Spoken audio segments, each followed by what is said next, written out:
సమాజంలోని సాంఘిక దురాచారాలను కుల వివక్షత రూపుమాపేందుకు మహాత్మా జ్యోతిరావు పూలే కృషి చేశారని మాజీ ఎమ్మెల్యే రౌతు సూర్యప్రకాష్ రావు ఉభయ తెలుగు రాష్ట్రాల BC JAC chairman Margani Nageswararao పేర్కొన్నారు. శనివారం మహాత్మా జ్యోతిరావు పూలే 199వ జయంతి సందర్భంగా గోదావరి గట్టున ఉన్న పూలే విగ్రహానికి పూలమాల వేసి నివాళులర్పించారు. YSR Congress party Rajahmundry city BC cell అధ్యక్షులు పీతా రామకృష్ణ ఆధ్వర్యంలో జాగృతి బ్లడ్ బ్యాంక్ వద్ద గల పూలే విగ్రహానికి పూలమాలలు వేసి నివాళులర్పించారు. ఈ సందర్భంగా ఆయన మాట్లాడుతూ ఆత్మజ్యోతిరావు పూలే జయంతి ఉత్సవాలు ఘనంగా నిర్వహిస్తున్నట్లు తెలిపారు. దేశంలో మొట్టమొదటి సామాజిక విప్లవ యోధుడు జ్యోతిరావు పూలే. మహాత్మా జ్యోతిరావు పూలే అనే మనం అందరం కూడా పిలుచుకుండే జ్యోతిరావు పూలే 200 సంవత్సరాల క్రితం పూణేలో జన్మించి ఈ భారతదేశంలో బడుగు బలహీన వర్గాల యొక్క అభ్యున్నతికి ముఖ్యంగా విద్య అనే దాన్ని మనం సమపార్చుకుంటేనే మన భవిష్యత్తు. మనం విద్య వల్ల జ్ఞానం వస్తుంది, జ్ఞానం వల్ల నీతి తెలుస్తుంది, నీతి వల్ల ధనం వస్తుంది, ధనం వల్ల ప్రజల యొక్క అవసరాలు తీర్చడానికి మనకు అవకాశం ఉంటుంది అని చెప్పి ఆనాడు జ్యోతిరావు పూలే ఆయన యొక్క ఉద్యమ రూపంలో ఎంతో కృషి చేసిన మహోన్నత వ్యక్తి. ఈరోజు మనం ఆయన 100వ జయంతిని మనం ఇక్కడ పూలే గారి విగ్రహం ఎదుట జరుపుకోవడం నిజంగా చాలా అదృష్టం. మరి ఆనాడు ఉన్న సాంఘిక దురాచారాలని అరికట్టి బరోడా మహారాజు చేత బొంబాయి నగరంలో మహాత్మా అనే కొన్ని లక్షలాది మంది సమక్షంలో మహాత్మా అనే బిరుదుని ఆయన పొందారు. మహాత్మా జ్యోతిరావు పూలే అంటే ఈ భారతదేశంలో ఎంతో మందికి స్ఫూర్తిదాయకం.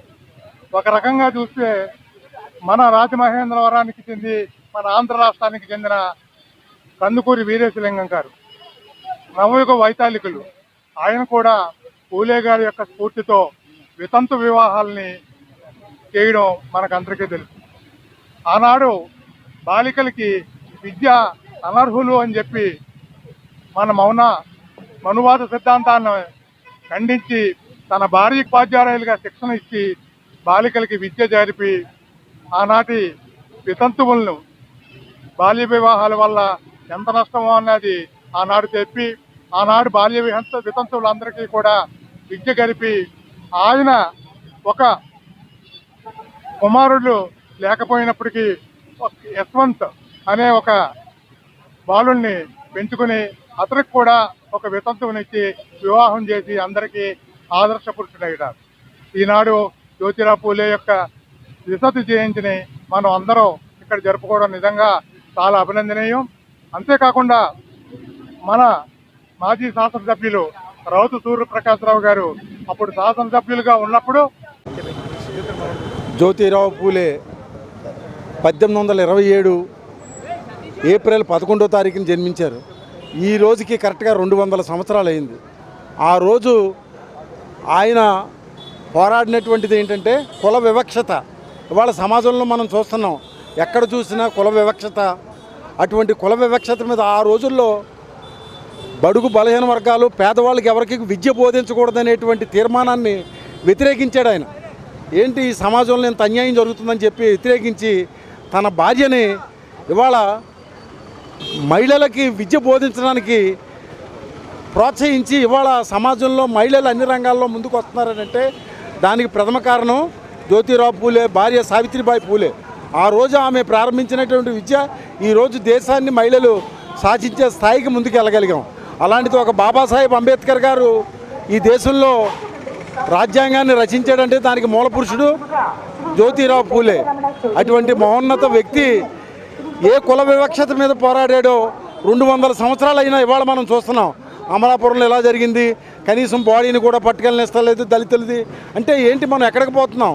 ఈ ప్రభుత్వాలు ఇవాళ కళ్ళు తెరిచి జ్యోతిరావు పూలే అంబేద్కర్ జయంతుల్ని అధికారికంగా చేస్తున్నాయి. అధికారంగా చేయడం కాదు, ఇవాళ ఏ పెళ్ళికి వెళ్ళినా వివిధ కులాల వాళ్ళు పెళ్లి చేసుకుంటున్నారు. కానీ కుల వివక్షత మాత్రం ఇంకా సమాజంలో పోలేదు.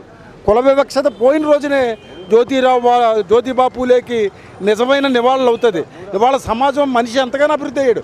ఇవాళ ప్రపంచంలో ఎక్కడో చంద్రమండలానికి వెళ్ళి చంద్రుడిని చూసి వస్తున్నారంటారు, కానీ కుల వివక్షత మాత్రం ఇంకా అట్టడుగునే ఉంది.